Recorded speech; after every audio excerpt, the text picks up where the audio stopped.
Hey, what's up? This your boy Dre, and today I want to talk about Max Payne 3. And basically, this video is to prove that I don't have just a one-track mind. But I'm passionate about personal protection. I'm also passionate about entertainment. And that's in the form of music, movies, and video games. And video games being a part of my life ever since I can remember. Kids kept me out of a lot of trouble. But basically, this is what we have here: Max Payne 3. This came out May 15th, something like that, probably like a month ago. And I beat this a long time ago, and I'm pretty sure a lot of people that bought it around the time it came out have already completed it. But I'm making this video just because of the fact that I really think that this is a well done game. I was a fan of Max Payne 1 and 2 when they were on PS2 and regular Xbox. And I'm an even bigger fan of Max Payne 3 because everything is just better. From graphics definitely better. Controls are a lot better. He can actually walk now. On the old Max Payne, he could only run. And that was one of the frustrating things. Well, if anyone remembers Max Payne 1, they remember the most frustrating thing is trying to walk on the nightmare sequence, trying to walk on that blood trail. He couldn't walk on the blood trail. He was actually running, so it makes it very easy to fall off the sides. When you're trying to aim him straight up the trail whatsoever. But anyway, he can walk on this one. And there's no dream sequences in this anyway, so it doesn't matter because it's like shit. You can't take advantage of it the way you need it to. But he can also hide behind cover. But a lot of this stuff nowadays is just standard in games. Being able to hide behind some cover. It's just unacceptable to not have that. Being able to walk is just unacceptable to not have that.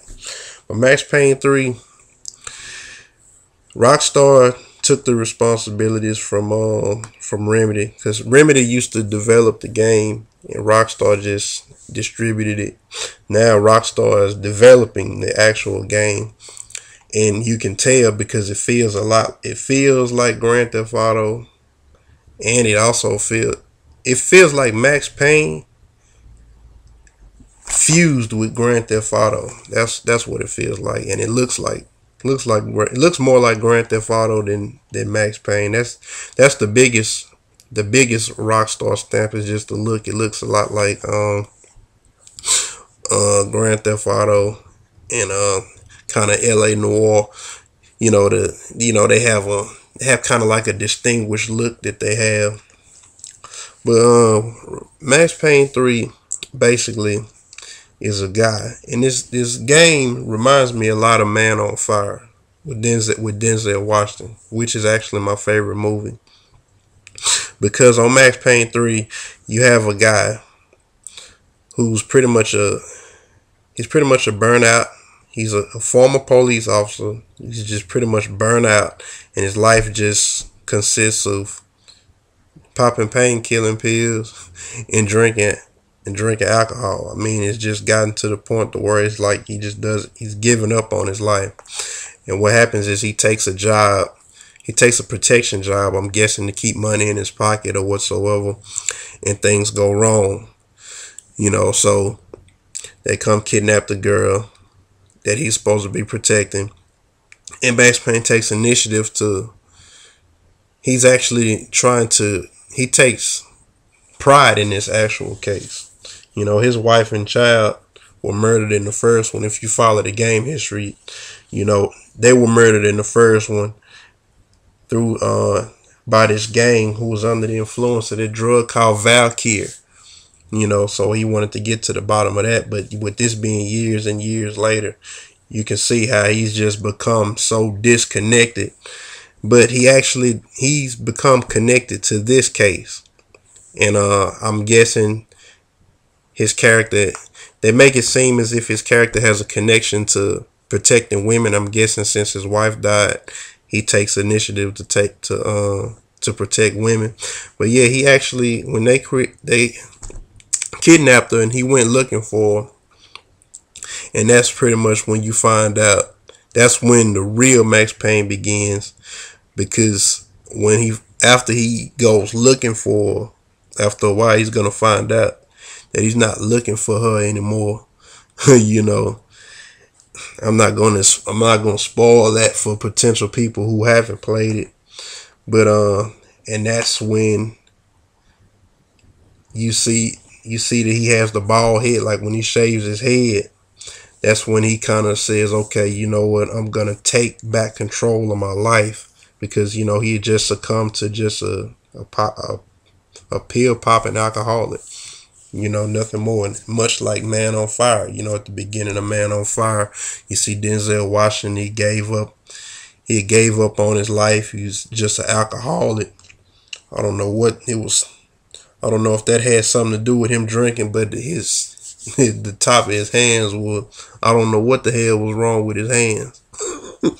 But he takes a protection job protecting this little girl. They become friends. Then she gets kidnapped, and he takes it upon himself to go and get the girl back. You know, and it's a lot like this. Only thing about this is Max Payne, he's just connected to the case, not more so connected to the female he's trying to protect. But he got himself in a world of shit. I have to say the controls, they just like Max Payne, but they are like Grand Theft Auto 2 because they have you can actually lock onto your target. And I think that's definitely good for a game like this because you're going to shoot a lot of people. And I just don't think that if you couldn't lock, I mean, you know, maybe that'll be your preference if you really like shooting without a lock. I don't know, but when you shoot, I feel like when you shoot a game, when you playing a game and these guys are coming at you like ants, like when you step in the ant pile, you definitely need some kind of lock, you know. I mean, it's just like kind of like Call of Duty. Like it's gonna be times where these guys are, you're gonna be like, I just can't believe how many people this is. Like his body count at the end of this game pretty much look like Oprah Winfrey's bank account. That's how many people you gonna kill on this game. I mean, it's crazy. But yeah, man, the controls are red. Grand Theft Auto, which is not sluggish at all. The game looks a lot like Grand Theft Auto. You know, they have their signature look or whatsoever. But it's definitely Max Payne.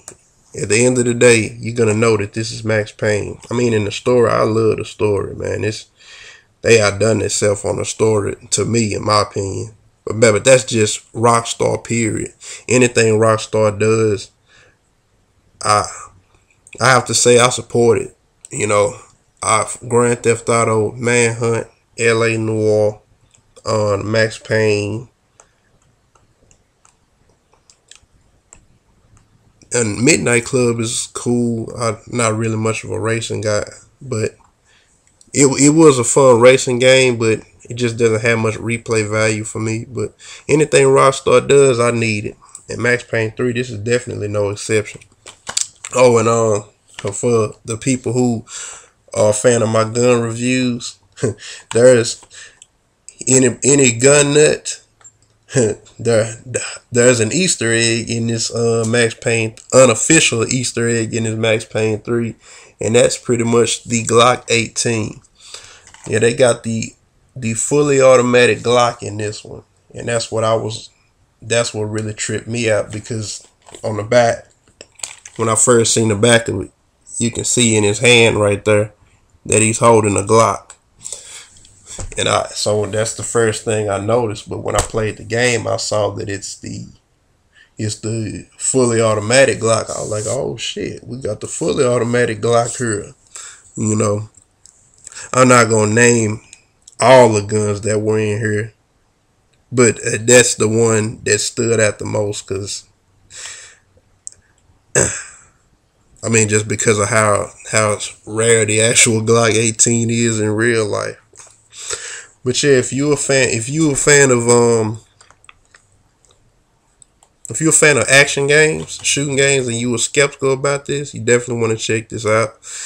And say if you're new to games, if you're in the gun community and you're new to the gaming world, and you want to check out a game that you think is that's a shooter, it's definitely one that you will want to check out. You're gonna shoot a lot of people on here. The graphics are good, the story is good, and then the online is solid too. You know, it's definitely worth $60. I mean, and your 10-hour story, which is short by today's standard, but I mean, in a nutshell, I really enjoyed Max Payne 3. It's just like Man on Fire, as far as the story is concerned. And at the end of the day, you're gonna at the end. My bad. After you beat the story and then you play the online, you know, that should pretty much hold you over until Grand Theft Auto comes out, because I know that everybody's gonna buy Grand Theft Auto. You know, people who don't even play games are gonna buy Grand Theft Auto. They're just gonna buy it just to have it in the house. So, and I think Grand Theft Auto is gonna drop towards the end of the year. It will make sense because they're trying to put out the Xbox 720 and the PS4 next year. So it makes sense to put Grand Theft Auto out towards the end of this year to give us a year to actually play it or whatsoever. But definitely check this out. This is worth the $60. If you find it on sale, you should definitely pick this up.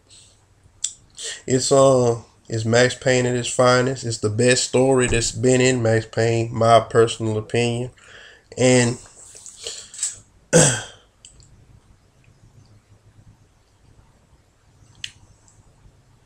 and the online is straight.